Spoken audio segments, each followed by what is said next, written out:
Усны барилга байгууламж ECIG W304 хичээлийн 2 дугаар лекцийг орох гэж байна. За энэ лекцээр бид усны барилга байгууламж доогорох усны шүүрэлтийн талаар авч үзнэ. За энэ зураг дээр бол одоо нэг барилга байж байна. Бомб байж байна. За энэ бол бомб ингээ байж байна. За энд бол мэдээж усны түвшин байна. Тэгээд нөгөө талдаа усны түвшин бол энд байна гэж үзэх юм бол энэ хоёрын зөрүү усны төрөлтийн зөрүү болохоор ааш болно тийм ээ. Тэгэхээр энэ аашаас хамаарат мэдээж харилцах самны хуулиараа бол ус бол ийшээгээ урсаад гараад ийшээ явна. Тэгээд явандаа бол энэ барилгын хоёр талд байгаа усны түвшин одоо тэнцэх тэм чиглэл рүүгээ байнгын тэмүүлэлтэйгээр энэ шүүрэлтийн урсгал явагдана гэсэн үг.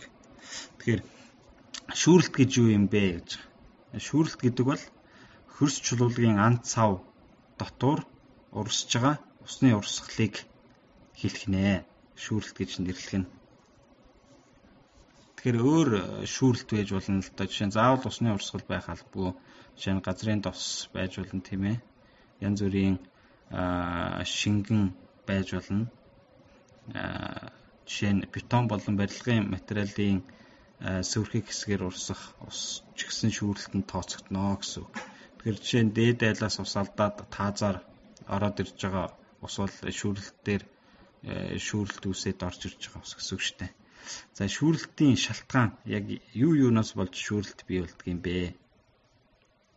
Гэхээр за хөрс чулуулаг бетоны ан цавын хэмжээ том байх юм бол мэдээж шүүрэлт явагдана.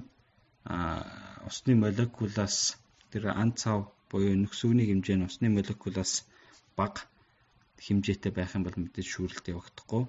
Жишээ нь геомембран гэдэг ч юм уу янз бүрийн тийм ус тусгаарлах материалуудын нөхцөний хэмжээ бол усны молекулаас хамаагүй бага хэмжээтэй байдаг учраас шүүрэлт явагддаг гэсэн үг. Тэгэхээр хөрс чулуулаг бетоны ан цавын хэмжээ том байгаагаас болж шүүрэлт явагдах нэ. За хоёр дахь шалтгаан нь болохоор төрөлт болон даралтын зөрүү. Төрөлт даралт гэдэг бол хоёр адилхан юм шүү дээ тийм үү. Төрөлт гэдэг бол ааш тий. Харин даралт гэдэг бол P. Тэгэхээр даралт төрөлт хоёр бол ρ, G, ааш гэдээ холбогдчихно. Нэг чинь өөр болохоос ш нэг зүйлийн талаар ярьж байгаа гэсэн үг. Тэгэхээр түрүүний тэр нүүрэн дээр байдаг зураг шиг төрөлт эсвэл даралтын зөрүүгээс болж шүүрэлт үүсдэг байх нэ. За температурын зөрүү гэж байна. За энэ бол бас зарим тохиолдолд агаар дээр ялангуяа ийм шингэн хий дээр бол ажиглагддаг. Жишээ нь их температуртай газар руу бага температуртай агаар урсж орж ирэх ч юм уу. Тиймэрхүү байдлаар шүүрэлт явагдчихэдэг. Тэгэхээр агаарын урсгалыг бол бас шүүрэлт гэж хэлж болно. За шүүрэлт явагдах орон зайг шүүрэлтийн муж гинэ гэж байна. За шүүрэлт явагдаж байгаа бүсийг бол шүүрэлтийн муж гэж нэрлэх нь байна. За шүүрэлтийн ямар төрлүүд байна вэ гэхээр за урсгалын горимоор нь тогтворцсон горимтой, тогтворжоогүй горимтой гэж хоёр ангилж болно. За тогтворцсон гэдэг нь болохоор тухайн цэгийн хувьд хурд ба даралт нь хугацаанаас хамаарат өөрчлөгдөхгүй болгож байгаа. Тухайн цэгийн даралт нь хурд ба даралт нь. Одоо жишээ нь ингээд нэг ийм бомб байж гэн те. Шорон бомб ингээ байжлаа. За энэ ингээ усны түвшин байжлаа. За энд нэг цэг авъя те. Энд нэг цэг авъя. Тэгээ энэ цэг дээр ингээ хугацааны туршид хурд болон даралтын хэмжээлт тийм үү. Даралтын хэмжээнийг датчик тавьчих хэмжээлт. За тэгэх юм бол одоо жишээ нь 24 цагийн турш хэмжээ гэж бодъё л. Тэгээд 24 цагийн турш хэмжснийгаа график болгоод харах юм бол тэр нь хугацаанаас хамаарахгүй өөрчлөгдөхгүй тогтмол байгаад ах юм бол одоо ингээд ийшээ бол P даралт жишээ нь тэгээ ийшээ хугацаа явлаа тийм үү. Тэгтэл ийм шулуун байх юм бол тогтворцсон горимтой байна гэсэн. Тэр шүүрэлт бол ингээд тогтворцсон горимтойгоор явж байна гэсэн. За тогтворжоогүй горимтой гэдэг нь болохоор барилгын дээд ба доод хасцдах усны түвшин тогтмол биш байх тохиолдол. Нөгөө талаар тухайн цэгийн хувьд хурд ба даралт нь хугацаанаас хамаарат өөрчлөгдсөн. Жишээр өглөөгөр нэг ийм болж ихсэжсэн орой болохоор ингээ багасдаг ч юм уу те тогтмол биш. Ийм хөвсчих юм бол тогтворж байгаа горимтой шүүрэлт гинэ. Тэр тогтворж байгаа горимтой шүүрэлт бол ерөөсөө л барилгын дээд ба доод тасцдаг усны түвшин тогтмол биш байгаагаас л бий болдог байна. За урсгалын чиглэлээр нь хэвтэй шүүрэлт эсвэл босоо шүүрэлт гэж ангилж болно. За хэвтэй ба босоо чиглэлтэй тогтворсон горимтой шүүрэлтийн хөдөлгөөнийг бид нар бол авч үзнэ. За шүүрэлт бол хэвтэйч байж болно, босооч байж болно. Гэхдээ хэвтэй босоо чиглэлтэй шүүрэлтийн урсгалыг бол яг адилхан гэж бид нар бол авч үзнэ. Тэгээд тогтворсон горимтой шүүрэлтийг хөдөлгөөнийг авч үзнэ. Тэгэхээр энэ бол харьцангуй энгийн ийм шүүрэлтийн хөдөлгөөн байгаа. Тогтворжоогүй горимтой бол аюул төвхтэй болж эхэлнэ. За усны барилга байгууламжийн бөөрийн талаар эхлээд авч үзэх ёстой. Шүүрэлтийг авч үзэхийн өмнө за бөөрийг бол ус шүүрүүлэх нөхцлөөр нь хадан ба хадан бус бөөр гэж ангилна. За хадан гэдэг нь бол мэдээж кристалл байдалтай тийм бэлхмал чулуулаг хад бол байж таарна. За өгөрсөн ан цавтай нэлээд өгөрсөн хадыг бол заримдаа хадан бус бөөр рүү оруулж болно. За хадан бус бөөрийг бол ус нэвтрүүлдэггүй ба нэвтрүүлдэг гэж хоёр ангилж байгаа. Ус нэвтрүүлдэг ба нэвтрүүлдэггүй гэдэг. Ус нэвтрүүлдэггүй, нэвтрүүлдэг гэдэг ингээ хоёр ангилж. За ус нэвтрүүлэх нь болохоор ус нэвтрүүлэхгүй. Энэ болохоор ус нэвтрүүлэхгүй шүү заяа. Ус нэвтрүүлэхгүй бөөр нь болохоор шавар, лаг шавар, хүнд шавар, хатуу шавар гэдэг. Ерөнхийдөө шаврын төрлийн материалууд бол ус нэвтрүүлэхгүй юунд орж байна? Бөөрөнд орж байна. За ус нэвтрүүлдэг нь болохоор элс эсэнцэр, хайрга, хайргархыг улд хөрс орох нэ. Тэгэхээр хөрс, уул хөрс хоёрыг бол бид нар жоохон ялгаатай авч үзэх хэрэгтэй. Яг механик талаасаа болон барилгын материалд орох тэр материалыг болохоор бид нар улд хөрс гэж хэлж байгаа. Гэхдээ яг одоо барилгын бөөр энтертэй ороод ирэхээр заавал уул гэж хэллэггээр хөрс гэдгээр хэлж явчих болно. Нөгөө талаас хөрс гэдэг яг үржил шим талаасаа одоо амьдрах орчин гэдэг талаас авч үзэх юм бол хөрс бол яг газрын гадаргын өнгөн хэсгийг бол хөрс гэж байгаа. Тэрнээс доош хэсгийг бол уул хөрс буюу бид нар барилгын бөөр хийж болно, тэрүүгээр барилгын материал хийж болно. Тэнд бол ямар нэгэн ургамлын үндэс те биологийн янз бүрийн амьтад одоо шавж мавж бол байхгүй. Тэр хөрсийг бол уул хөрс гэж байгаа. За хэрвээ усны барилга боломжийг барих гэж буй хөндлөөр газрын хадан бөөр ойрхон бол түүнд тулгаж барихыг эрдэмтсэх хэрэгтэй гэж. За ерөнхийдөө бол усны барилга байгууламж томоохон хэмжээний усны барилга байгууламж бол нэлийн их бетоны эзлэгүнтэй нэлийн хүнд байдаг учраас бөөр бол маш сайн байх хэрэгтэй. Тэгээд мэдээд инженер геологийн хагуул хийгээд хадан одоо юу гэдэг нөгөө үндсэн чулуулаг гэж ярьдаг. За тэр үндсэн чулуулаг нь маш ойрхон байх юм бол ойрхон буюу 10 м дотор байх юм бол шууд түүнд нь тулгаад барьчих хэрэгтэй гэсэн энэ зөвлөмжийг бол ноором дүрмд өгсөн байдаг. За зарим хадан бус бөөрийн шүүрэлтийн коэффициентүүдийг энд бол ноормчлоод харуулсан байж байна. Жишээ нь угаасан хайрга бол 80-аас их метр хоногийн шүүрэлттэй гэдэг байна. Шүүрэлтийн коэффициент гэдэг энд нэг ойлголт байгаа. За тэр шүүрэлтийн коэффициент гэдэг нь болохоор сүүрхэг орчин дах усны тогтворцсон хөдөлгөөнтэй байх үеийн урсгалын хурдыг хэлж байгаа. Өөрөөр хэлэх юм бол тогтворцсон хөдөлгөөнтэй гэдэг нь болохоор шүүрэлтийн урсгалын градиент нь тогтмол байх үеийн урсгалын хурд гэсэн үг. Тэгэхээр шүүрэлтийн коэффициентийн талаар бол бид нар инженеринг гидравлик гэдэг хичээлийн сүүлийн бүлэгт үзсэн байгаа. За ингээд жишээ нь угаасан хайрга одоо 80 м хоног байдаг гэж юм л да шүүрэлтийн коэффициент нь. За энэ маань юу гэж хэлж ийнэ гэхээр жишээ нь ингээ угаасан хайргаар барьсан ийм шорон бомбт 70 байлаа гэж бодоход хоногт одоо ус хэдэн метр явах вэ гэхээр 80 м явна гэсэн үг байна. Нэг хоногийн дотор одоо энд байсан за би нэг зураг зурчээ. За энд байсан ус биш тийм үү? Нэг хоногийн дараа энд ирнэ гэсэн. Тэгэхээр энэ хоёрын хоорондох урт бол 80 гэсэн үг байхгүй. 80 м. Тэгээ хоногтоо 80 м явна гэсэн. Тэгэхээр 2 хоногийн дараа бол энүүгээр гараад ирнэ гэсэн үг шүү дээ. Энүүгээр орсон ус бол 2 хоногийн дараа энүүгээр гараад ирнэ гэдэг юм. Иймэрхүү байдалтай гэсэн. Тэгэхээр ингээд харах юм бол одоо шаварлаг хөрснөөс ингээд доошлоод ирэхээр шүүрэлтийн коэффициент бол маш багасж байна. Тэгэхээр шүүрэлтийн коэффициент багаснаа гэдэг маань шүүрэлт бага явагдана гэсэн. Тэгэхээр шавар дээр ирэхээр шүүрэлтийн коэффициент бол маш бага болж байна тийм үү. Хоногт 0,3-тэй 8 м явж байна гэсэн. Тэгэхээр энэ чинь миллиметр руу шилжүүлэх юм бол 0.8 мм хоног явж байна гэсэн. 0.8 мм хоног явж байна. Тэгээ ягаад шавар ингэж бага шүүрэлтийн коэффициенттэй буюу бага шүүрэлт явуулж байгаа юм гэхээр шаврын өрлөн ширхгүүд болохоор усыг ингээ өөртөө барьцдаг. Ерөөсөө явуулдаггүй. Усаар хансны дараа л явуулдаг. Тийм учраас ийм шүүрэлт багтай байдаг. За уул хөрс нь байгалийн байдлаа янз бүрийн хэсэгтэй мөхлгүүдээс тогтох учраас тэдгээрийн хэмжээг тооцох нь ихээхэн бэрхшээлтэй.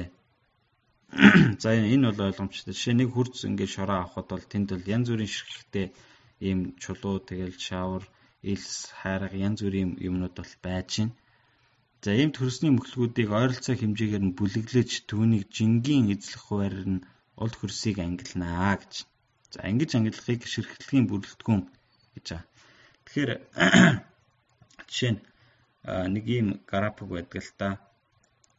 Одоо хөрс дээрч та хэд үтсэн бах хөрсний механик дээрч бас үтсэн бах ингээд ширхэгдлийн бүрэлдэхүүнээр нь ангилах гэдэг нэг шигшүүрээр шигшүүр эдэн шүү дээ янз бүрийн миллиметрийн ийм нөхнөттэй шигшүүр тэрүүгээр ингээд ангилаад за тэгээд график зурна энэ дээр жишээ нь D миллиметраараа ширхэгдлийн хэмжээ энэ дээр болохоор тэр шигшүүрийг давж орсон хувь нь тэгээ нэг ийм график байдаг. За тэнгууд одоо жишээ нь шавар гэж юм тийм үү. Шавар бол ингээд том хэсэг алгаа энд шаварт том хэсэг алга. Тэгээ ингэж яваад энэ хэсэгт бол айгүй их шүү дээ тийм үү. 15, 29, 20, 10% гэдэг чинь энэ хэсэгт бол айгүй их хөвтэй байна шүү дээ. Тэгэхээр одоо жишээ 1 м куб шаварнцар авлаа гэж бодоход бараг ингээд 20 ингээд 40 за зөвхөн энэ хоёрыг л авч үзье л тийм үү. 49% нь ийм хэмжээтэй ширхэгдлийн бүрэлдэхүүнтэй байх жишээтэй. Тэгэхээр 49% дээр дарахаар одоо энд орч тээ. Тэгэхээр энэ хэсэг бол одоо энд хамаарна гэсэн үг байна. Гэсэн санаа. Тэгээ энүүгээр нь бол хөрсийг ангилчдаг. Жишээ нь энд бол одоо ингээд шавранцар байж лаа гэж бодоход одоо энд нь ингээ хайрга байдаг ч юм. Энд бүр лаг шавар байдаг ч юм. Бишээ энд хайрга, энд лаг шавар байдаг ч юм. Тэгээ энд бүр ус нэвтрүүлэхгүй тийм шавар байдаг ч юм уу. Тиймэрхүү байдлаар нь ангилна гэсэн. За ширхэгдлийн бүрэлдэхүүнээр нь ол хөрсийг нэгэн төрлийн ба нэгэн төрлийн бус гэж ангилж байгаа. Тэгээд ширхгийн бүрэлдэхүүний ийм итгэлцүүр байгаа. За энэ болохоор D60 болон D10-ын харьцаагаар илэрхийлэгдэж байгаа. Тэгээд D60 гэдэг нь болохоор жингийн 60%-аас дээш эзэлж буй фракцийн диаметр. D10 нь болохоор жингийн 10%-аас доош хэсгийн фракцийн диаметр байна. Тэгэхээр энэ хоёрын харьцаагаар eta гэдэг юм тодорхойлогдно. Eta бол 1-ээс 3-ын хооронд байх юм бол энийг нэгэн төрлийн хөрс гэж үзээд одоо D50-ыг авдаг ч юм уу те. D50-ыг аваад тооцоо хийдэг ч юм уу. Тэгж болно. Энэ 1-ээс 3 биш байх юм бол нэгэн төрлийн бус болох нь. Тэгэхээр тэрийг бол яалтчгүй 2 юм уу 3 диаметраар нь авч тооцоо хийдэг юм уу. Төвхтэл нөхцөл байдал үүснэ гэсэн үг. За усны борлого боломжийг барих газрын улд хөрсийн 20 м хүртэлхийг сайтар шинжлэх хэрэгтэй. За ингээд энийг шинжилээд мэдээж инженери геологийн хайгуул хийгдэнэ. Энд бол хөрсний шахалт болон шүргэлтийн бат их, суналтын бат их, хэв ажилтны модуль, паусны модуль, шүүрэлтийн коэффициент, Тэгээд юу юм хин норлтын хязгаар, эрмэгдэлтийн хязгаар, чиг багтаамж гэдэг чинь янз бүрийн үзүүлэлтүүдийг бол тодорхойлох хэрэгтэй. За тэдгээрээс бол тооцоонд ашиглана. Тэгэхээр бид энд бол ингээд хөрсний шахалт, шүргэлтийн бат гэхийн ажилтнууд фаусны ингээд шүргэлтийн коэффициент гэдэг энэ хэдийг бол оруулаад өгсөн. За энэ хэд бол усны барилга боломжийн буурийн төсөл зохиоход шүргэлтийн бат гэхийн тооцоо гэхэд ашиглагдах ийм параметрууд байна. За шүүрэлтийн коэффициент гэдэг байна. Шүүрэлтийн коэффициентийг бол түрүү нь бид хэд нормчлсан байдлаар авч үзсэн. Тэгээ шүүрэлтийн коэффициентийг тодорхойлох бол үндсэн арга нь туршилтын арга байна гэж. Тэгээ тэнд бол ийм дарсын багаж гэдэг ч юм уу янз бүрийн шүүрэлтийн коэффициент тодорхойлох юм багажууд гэж байгаа. Тэр багажуудад дээжийг хийгээд байгалийн яг эвдэгдээгүй ч юм уу хөрсийг хийгээд эсвэл яг барилгын материалд орох гэж байгаа хэдэн хувийн нэгтруулахтай 98 юм уу 95% нэгтруулахтай тэр хөрсөө хийгээд тэгээд шүүрэлтийг тодорхойлох нэ. За шүүрэлтийг тодорхойлох өөр аналитик болон эмпирик аргууд байна. Энэ аргууд байж байна. За эндээс бол хамгийн өргөн хэрэглэгдэх нь болохоор Казени томьёо, Козени, Кармени томьёо, за Терцагийн томьёо энэ төр бол нэлээд өргөн хэрэглэгддэг ийм томьёонууд байна. Тэгэхээр эдгэрд бол энэ CU, DRO гэдэг тэгээд сүрхэгшил өөр юу гэдгийг тэр параметруудыг ашиглаад шүүрэлтийн коэффициентийг тодорхойлох боломжтой. За энд байж байгаа энэ V гэдэг бол усны кинематик зунгаарлалтын коэффициент. Энэ бол сүрхэгшилтийн коэффициент байна. За CU гэдэг нь болохоор энэ өмнө үдсэн eta шүү. Энэ eta гэдэг бол CU гэдэг энэ юун дээр бол CU-тэй дийцээ. За шүүрэлтийн улмаас ямар үзэгдлүүд үүсэх вэ гэдэг. Тэгээ яагаад шүүрэлтийг авч үзээд байгаа юм бэ гэхээр шүүрэлт гэдэг бол аюултай үзэгдэл. За ихэнх шорон бомбтууд янз бүрийн усны барилгууд бол эвдэрлийн гол шалтгаан нь шүүрэлт байдаг. Тэгэхээр шүүрэлтийн улмаас нэг тодорхой хэдэн үзэгдлүүд үүснэ. За тэр нь юу вэ гэхээр шүүрэлтийн даралт гэдэг юм үүсгэн эхлээд.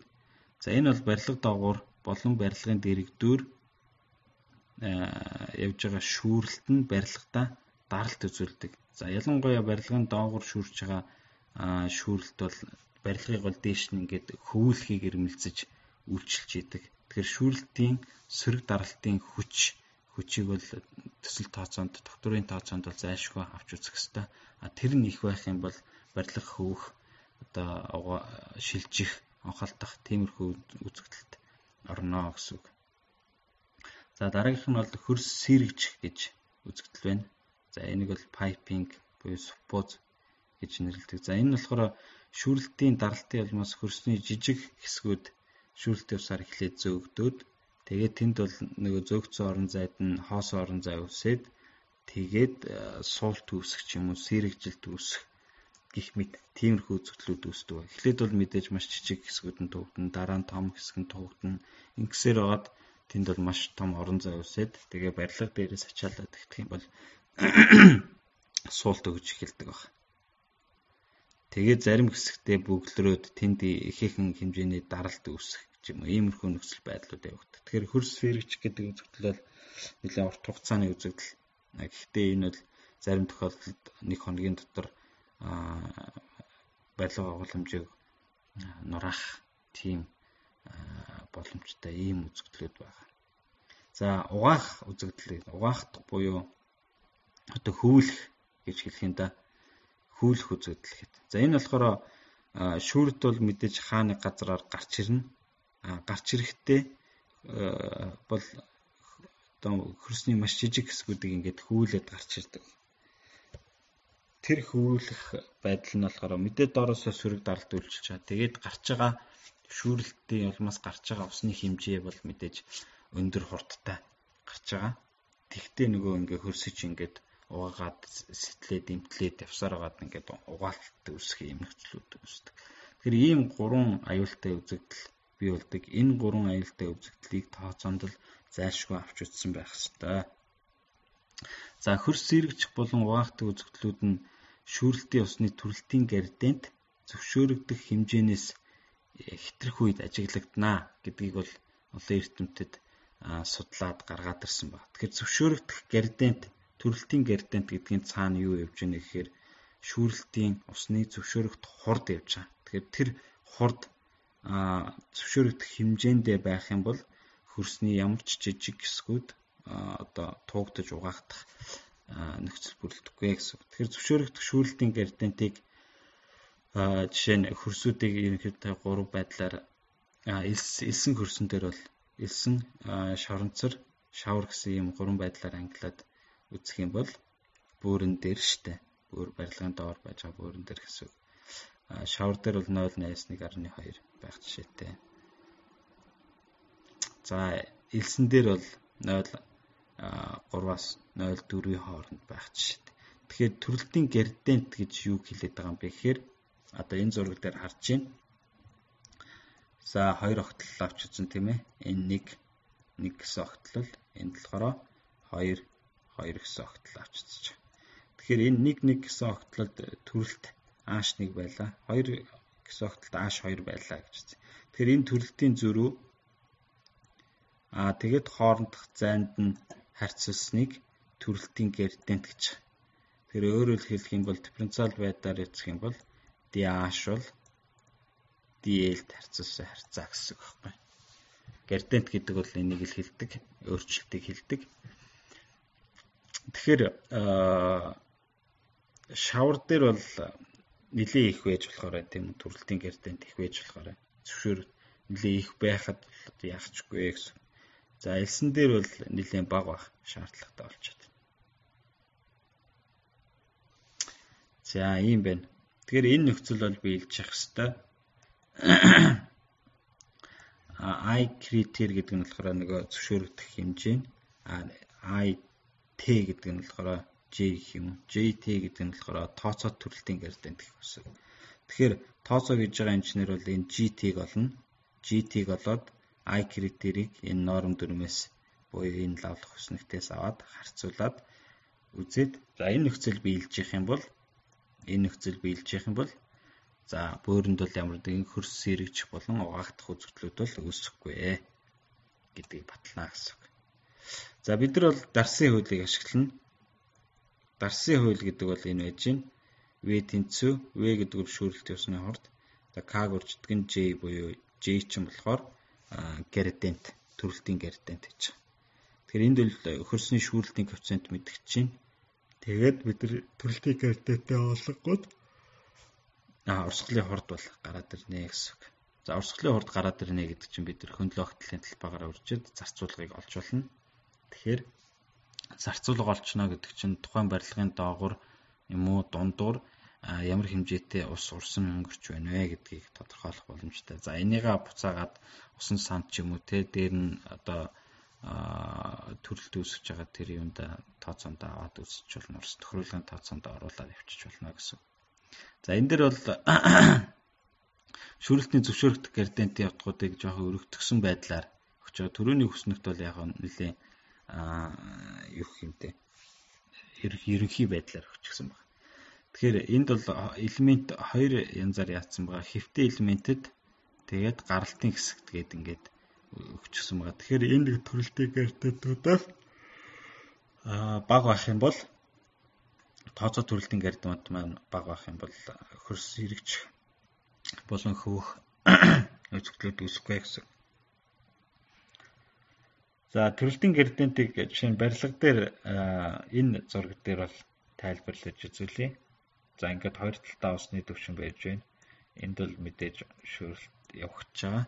Тэгэхээр зураг төсөөлсөн систем нь тэнцвэртэй байх ба барилга доогоорох шүүрэлтийн улмаас усны төвшин хоёр талд өөр байна гэж үзье.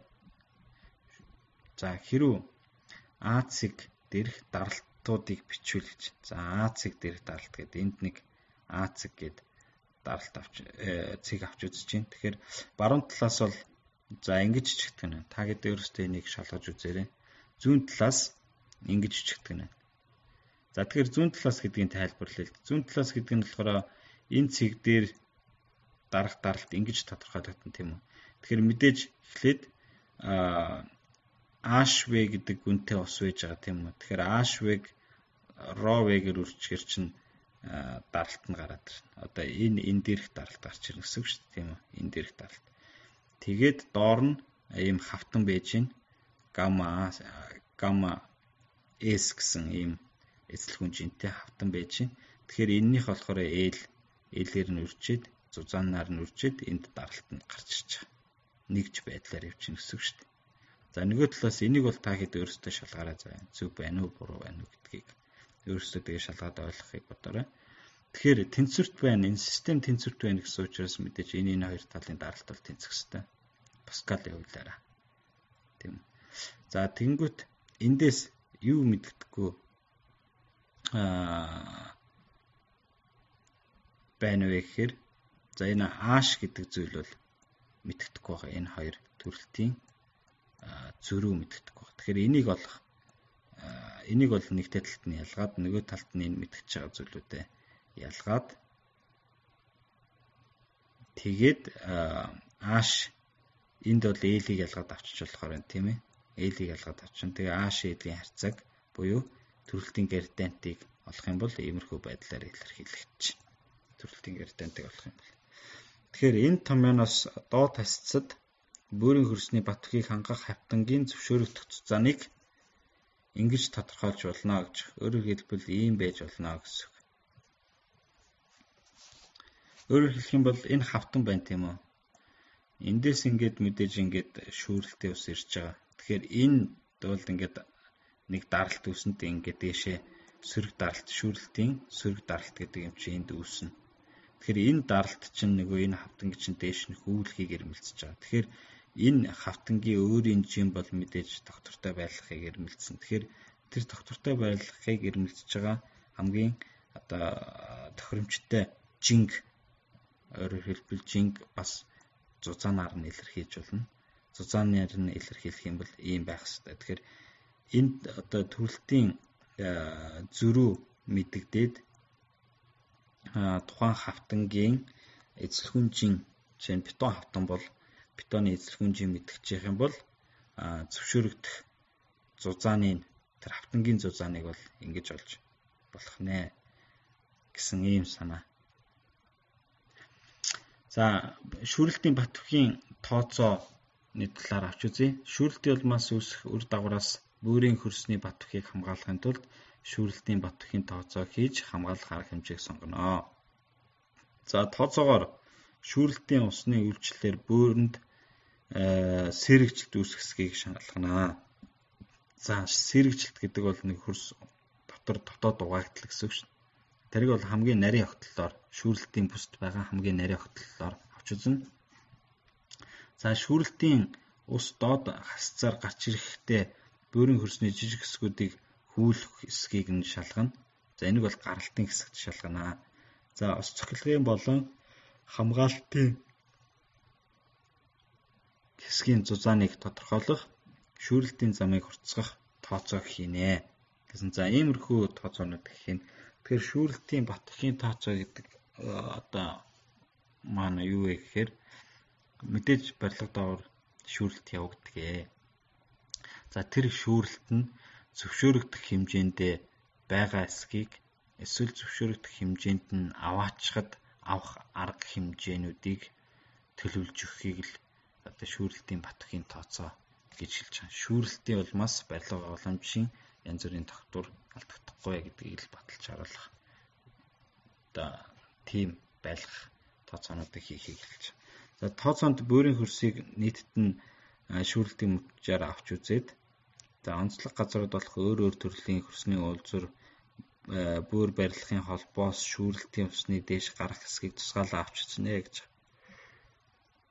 За үндсэн нөхцөл нь тооцоо төрөлтийн градиент зөвшөөрөх төрөлтийн градиентаас бага байх ёстой.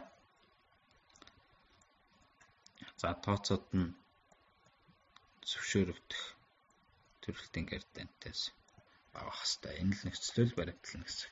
За тооцоон дараах хөлцлүүдийг хэрэглэнэ. За бид нар бол мэдээж хөрсийг бол нэгэн төрлийн гэж авч үзэж байгаа. Шүүрэлтэй бол тогтворцсон гэж авч үзэж байгаа. Гэх мэт иймэрхүү хөлцлүүд бол аль дөрөв нь бид нар дээр ярилцсан байна. Тэгэхээр бөөрийн хөрсийг нэгэн төрлийн гэж үзнэ. Нэгэн төрлийн бус хөрс бол шилжүүлэн тооцноо гэж. За шүүрэлтийн коэффициентийг хөрсөнд тогтмол байна гэж авч үзнэ. Шүүрэлтийн урсгалыг тогтворцсон жигд хөдөлгөөнтэй байр гэж үзнэ. Ихэвчлэн доод хасцтай осгүй байна гэж үзнэ гэж. За шүүрэлтийн урсгалыг дарсын хуулиар тодорхойлно гэсэн. За иймэрхүү хөлцлүүдийг авч үзнэ. За шүүрэлтийн усны зарцуулгыг бол V гүрждэг нь W гүрждэг нь V гэдэг Q гэж болно. Мэдхгүй секундээр илэрхийлэгдэн. W нь болохоор шүүрэлтийн явагдаж буй талбай. За бөөрийн бат бүхийг сайжруулах хамгаалах хавтангийн зузааныг бол гэж олно гэж. За үүнд гамма юм хавтангийн материалын хувинжин аашны гаралтны хэсэгдэх төрөлтийн хэмжээ байх нэ. За ямар тооцооны аргууд байна вэ гэхээр гидродинамикийн арга байна. Эсэргүүцлийн коэффициентийн арга гэж байгаа. Шүүрэлтийн шугамн хүрээний арга гэж байна. За тэгээд тоон аргууд байгаа. Жишээ нь Лапласын тэгшдэглийг ойролцоож бодох.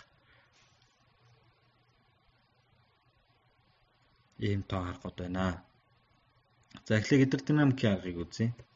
За энэ аргаар тооцоо хийхэд тулд барилгын доорх хүрээний тор байгуулна. За торыг тэгшдэглээр гараар эсвэл цэцгэлгаан эсэргүүцлийн багажаар байгуулж болно. Тэгэхээр энэ тор бол тооцооны чухал зүйл болно. Тэгээ тор нь бол мөрийн шугамын тор байна. За гидродинамикийн тор нь урсгалын шугамудаар хүрээлэгдсэн зарцуулгын тууз гэдэг. Зарцуулгын тууз төрөлтийн шугамудаар хязгаарлагдсан даралтын бүсээс бүрдэх мөрийн шугамын квадратууд байна. За торыг гараар зурхтаа дараах зарчмыг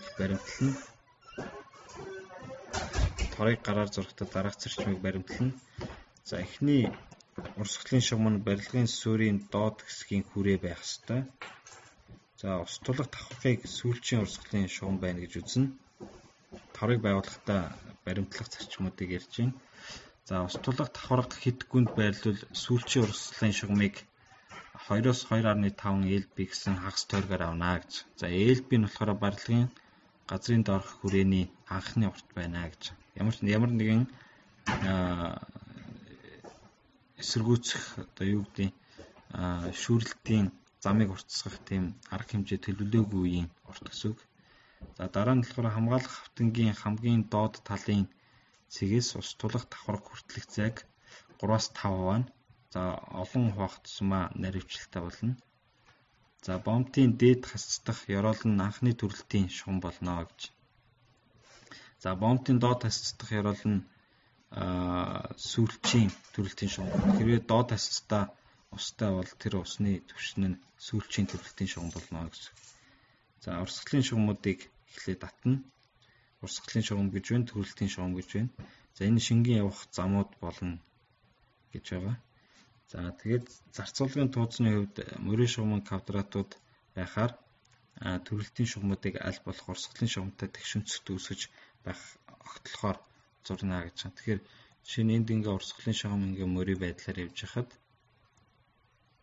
за ингээ урсгалын шугам явж гин гэсэн. Тэгвэл төрөлтийн шугамыг бол тэгшүнцэгт байдлаар.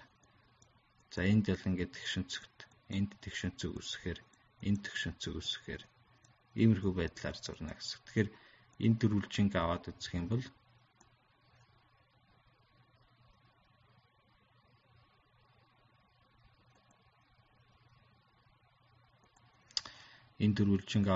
бол ойролцоогоор квадрат байх хэрэгтэй гэсэн. Тэгэхээр олон урсгалын шугамтай, олон төрөлтийн шугамтай байх тусмаа нөгөө мөрийн шугам квадрат чинь нэг ихцгэн квадрат шиг харагдана гэсэн.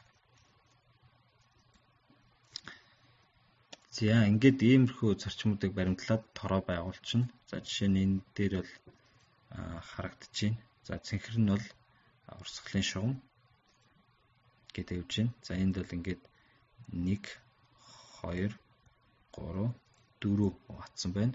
За улаан нь болохоор төрөлтийн шугам өсөх. За даралтын бүс бүрт дельта H тэнцүү H ухааны ND гэсэн төрөлт алдагдана гэж. Тэгэхээр мэдээж энд бол H гэсэн төрөлттэй байгаа. Тэгэхээр энэ H-аас хасдаг нь дельта H гэсэн төрөлт энд байж байна. H-аас хасдаг нь 2 дельта H, H-аас хасдаг нь 3 дельта, 4 дельта, 5 дельта, 6 дельта, 7 дельта, 8 дельта гэдэг ингээд тэнд очно гэсэн. За даралтын бүсийн тоог 6-аар тогтооно гэж. Тэгэхээр даралтын бүс гэдэг нь болохоор одоо 1 2 3 4 5 6 7 8 гээд 8 даралтын бүс энд байж байна.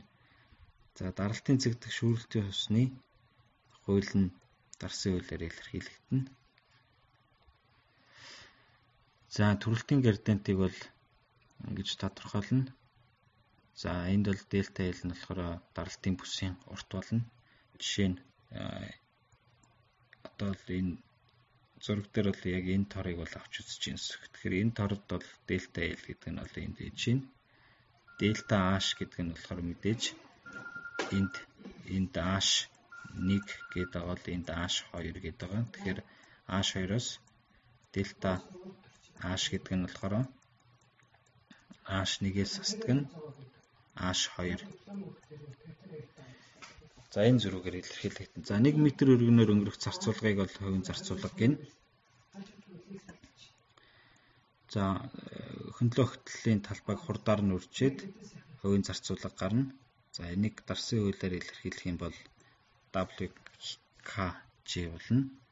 За ингээд 1 м өргөнөөр гээд энэ торныхоо хэмжигдэхүүнүүдийг орлуулах юм бол ийм болох нэ. За торыг хангалттай жижиг хуваах юм бол дельта S нь бол дельта L-тэйгээ ойролцоо тэнцүү болох учиртай. Бид нар л квадрат байна гэж хэлсэн учраас тийм болох ёстой. За тэгэх юм бол хувийн зарцуулга нь бол ингэж илэрхийлэгдэж болно гэж. За хувийн нийлбэр зарцуулалт нь болохоор ингэж тодорхойлогдсон. За энд бол NF гэдэг нь болохоор зарцуулгын тууцны тоо байна гэж. Тэгэхээр зарцуулгын тууц гэдэг маань юу гэхээр энэ дугаарлалт нь явж 1 2 3 4 ингээд 5 болж байна гэсэн. Өөрөөр хэлбэл ингээд нэг тууц, ингээд дахиад нэг тууц, ингээд дахиад нэг тууц, ингээд дахиад нэг тууц, ингээд энэ болохоор сүүлийн тууц болж байна гэсэн. За шүүрэлтийн усны зарцуулгыг за ийм томьёогоор олно. За энд бол B нь болохоор барилгын нийт өргөн байна. За бид нар бол нэгж өргөнөөр тооцоо хийсний дараа барилгын суурийнхаа өргөнөөр үржээд нийт зарцуулгыг олж болно гэсэн. За доод хасцаар гарч ирэх сүрэлтийн урсгалын хурдыг ингэж олно. За энд бол дельта Q нь болохоор хувийн зарцуулга, нэгж хувийн зарцуулга, дельта S нь болохоор 1 квадратын өргөн болж дараа нь зарцуулгын тооцны өргөн гэсэн. За барилгын гаралтын хэсэг дэх даралтын градиентийг бол за ингэж болно. За энэ бол нөгөө нөхцөл чинь биелжих ёстой. Нөхцөл биелэхгүй бол шүүрэлтийн замыг уртасгах эсвэл хамгаалах хавтан төсөлдөж зузааныг тогтоож өгнө гэж. Шүүрэлтийн замыг уртасгах 2 арга байгаа. Хэвтэй болон босоо элементүүдэд үлж өгнө. За хоёр дахь нь болохоор шүүрэлтийн эсэргүүцлийн коэффициентийн арга гэж байна. За энэ болохоор нэгээс олон хөшиг цоочтой төвөгтэй хийж бүхий хавтантай үед энэ аргыг хэрэглэхэд тохиромжтой. За энэ арга нь шүүрэлтийн бүсийг тэнцүү даралтын бүсүүдэд хувааж улмаар бүс бүрийг тусад нь тооцоонд авч үзэх зарчмаар шүүрэлтийн бат бүхийн тооцоо хийнэ. За төрөлт ба зарцуулгыг дараах хамаарлаар төрөлтийн алдагдлыг тогтооно гэж. Тэгэхээр энд H гэдэг бол төрөлтийн алдагдал, за Q бол зарцуулга, K бол шүүрэлтийн коэффициент. За Psi гэдэг энэ бол тухайн бүсийн эсэргүүцлийн коэффициент. Энэ нийлбэр байна. За бүс бүрт бичих юм бол жишээ нь H1 гэсэн бүс тийм болох нь H2 тийм, H3 тийм болох нь. Тэгэхээр нийлбэр нь болохоор ийм байна гэдгийг одоо энэ томьёогоо зөвхөн нийлбэр байдлаар задлаад бичиж байна. За эсэргүүцлийн коэффициентийг бүсийн геометрийн хэлбэрээс нь хамааруулаад тодорхойлж болно. Жишээ нь оролт болон гаралтын хэсэгт эсэргүүцлийн коэффициентийг бол ингэж тодорхойлж болно. За энэ эсэргүүцлийн коэффициент тодорхойлох ерөнхий зарчим бол яг гидравликийн хичээл дээр үздэг байрын эсэргүүцлийн коэффициент тодорхойлох аргатай адилхан.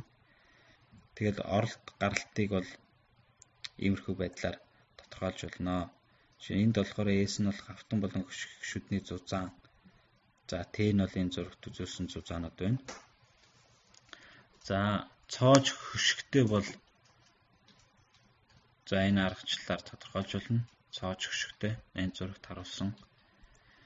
За эсвэл дотоод босоо элементүүд хөшиг байх тохиолдолд за энэ томоогоор олж болно. Хэвтэй байралтай элементэд бол ийм томыг ашиглаж болно. Эсвэл ийм томыг ашиглаж болно. За энд бол L нь болохоор хэвтэй элементийн урт байна. За хэвтэй элементийн урт гэдэг нь болохоор энэ хэсэг шүү дээ. L. За тухайлбал одоо энд ингээд хэд хэдэн бүст бол хуваацсан байж байна. За энэгээр бол одоо ингээд энэ бол ингээд оролтын хэсэг. Энэ бол оролтын хэсэг. За энэ бол ингээд хэвтэй элемент. Хэвтэй элемент. За тэгээ ингэж хуваагаад ингээд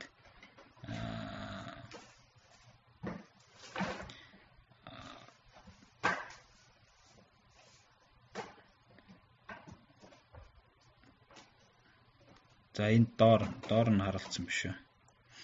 Энэ тэгээд энэ за энд бас байж байгаа энэ элемент. За эдгэрийг бол дандаа дотоод хэвтэй элемент гээд за мэдээж энэ бол ингээд хэвтэй элемент гэдгээр ингээд явж байна гэсэн. Тэгээ ингээ гаралтын хэсэг, оролтын хэсэг ингэж хуваасан баг. Тэгэхээр ингэж хуваагаад шүүрэлт эсрүүцлийн бүсүүдээ ингэж хуваагаад за түрүүний тэр эсрүүцлийн бүсийн коэффициентуудаараа коэффициентээ тодорхойлоод тэр шүүрэлтийн усны даралтыг одоо энэ дээр байгуулсан энд харагдаж байгаа. За иймэрхүү байдлаар тооцоо хийхийг бол эсрүүцлийн коэффициентийн арга гэж байна. За шүүрэлтийн шугам хүрээний арга гэж байна. За энд бол тооцоогоор барилгын нийт урт буюу шүүрэлтийн дэлгэмэл уртыг олж за түүнийгээ зөвшөөрөгдөх параметрын утгаар авч үзнэ гэж. Тэгэхээр ийм нөхцөл бол биелж явах хэвээр. LB гэдэг нь болохоор барилгын газрын доорх хүрээний дэлгэмэл урт гэж байна. За энэ нь болохоор C гүйцэтгэх нь H гэдгээс бол их байх хэвээр. C гэдэг нь болохоор хэвийн коэффициент гэж байгаа. Энэ болохоор уул хөрснийхөө төрлөөс хамаарна. H нь болохоор төрөлт буюу төрөлтийн зөрүү байж болно. За тэнгуут хэвийн коэффициент нь болохоор бүрэн төрснөөс хамаарат иймэрхүү байдалтай. За энд бол ерөнхийдөө нэлийн хураангуулсан байдалтай өгцсөн байж байгаа. Тэгэхээр энэ нөхцөл биелэх юм бол шүүрэлтийн бат гэх энэ тооцоо хангалтад тэнд бол ямар нэгэн сэрэгжилт хөрс хөвөх угаагдах үзэгдлүүд бол үүсэхгүй гэсэн үг. За бид нар шүүрэлтийн шугам хүрээний аргаар Билигийн болон Лайнегийн гэсэн хоёр аргыг авч үзнэ. Тэгэхээр энэ хоёр арга бол Билигийнх нь болохоор өмнөх арга нь Лайнегийнх нь болохоор зөвхөн одоо сайжруулсан, өөрчилсөн ийм арга байгаа. Тэгэхээр энэ хоёр аргыг авч үзнэ. За Лайнегийн аргаар болохоор C' гэсэн ийм коэффициент гарч ирж байгаа. Гэхдээ нөгөө барилгын газар доорх хүрээний дэлгэмэл уртаа арай жоохон өөр байдлаар тооцдог. За L1 нь болохоор газрын доорх хүрээний босоо элемент, L2 нь болохоор хэвтэй элемент. Тэгэхээр хэвтэй болон босоо шүүрэлтүүдийг бол арай өөр байдлаар явагдана гэдэг зарчмыг энэ Лайне бол баримталдаг гэсэн үг. За энд бол нөгөө C үлээ хэвийн коэффициентийн зөвшөөрөгдөх утгуудыг энд өгсөн байж байна. За шүүрүүлтэй болон шүүрүүлгүй тэгээд Лайнегийн аргаар тооцоо хийх ямар авах вэ гэдэг энэ коэффициентүүдийг өгсөн байж байгаа. За бодит хэвгийг бол CT гэдэг одоо яг барилгын газар доорх хүрээний дэлгэмэл уртыг төрөлттэй харьцуулаад тодорхойлно. За тэр бодит коэффициент нь бол мэдээ зөвшөөрөгдөх хэвгийн коэффициентээс бага байх ёстой. За харин автангийн зузааныг бол яг олдог аргаараа олно. За энэ жишээ нэг бомтын жишээ харагдаж байна. Яг баригдаж байгаа бомт дотор шүүрэлт явагдаад тэгээ бомтын доод хасцад одоо энэ төрөний яриадсэн хөрс хөвөлөх буюу одоо бойлинг гэдэг үзэгдэл бол энд үүсэж байна. Үсээд энэ бомт бол одоо эвдрэхэд бэлэн болчихоо байж байгаа энэ зураг харагдаж байна. За шүүрэлтийн тоон аргууд болохоор төгсгөлийг ялгуур төгсгөлийг элемент төгсгөлийн эзлэхүүний аргууд орно. За шүүрэлтийн тогтворцсон горимтой урсгалыг илэрхийлэх тэгштгэл байна. За тэр нь бол Лапласын тасралтгүй тэгштгэл болж таарч байгаа. За Лапласын тэгшгэлийг гарган авах аргыг нь болохоор энд харуулсан байна. За хэвтээд чиглэлт зарцуулга, за босоо чиглэлдэх зарцуулгуудыг нь олоод, за урсгал тасралтгүй тэгштгэл болгож манс халдлагдах хуулийн дагуу урсгал тасралтгүй тэгштгэл болгоод хоёр талын тэнцвүүлээд ингэж явсаар байгаад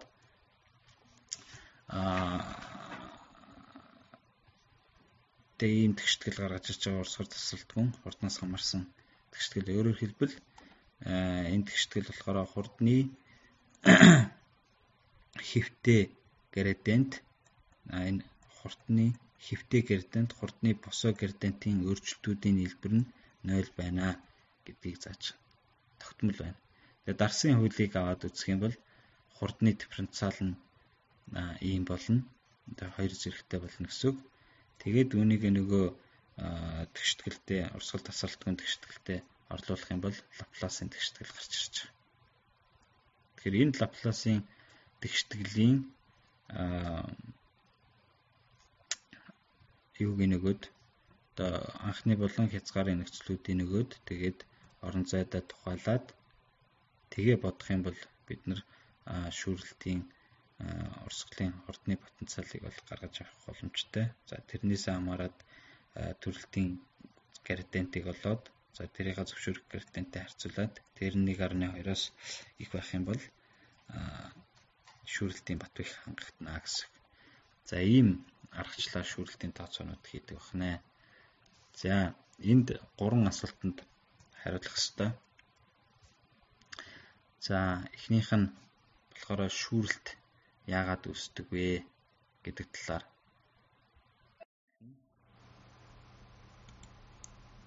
Шүүрэлт яагаад үүсдэг вэ? За хоёрт нь болохоор шүүрэлтийн эсрэг ямар арга хэмжээ авч болох вэ гэдэг талаар та бодож байгаад хариулт тавьчаарай.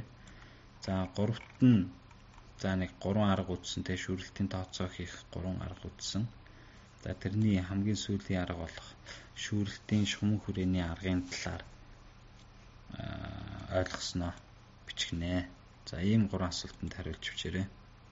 Тэгээд эртсэн авагдана гэсэн үг шүү.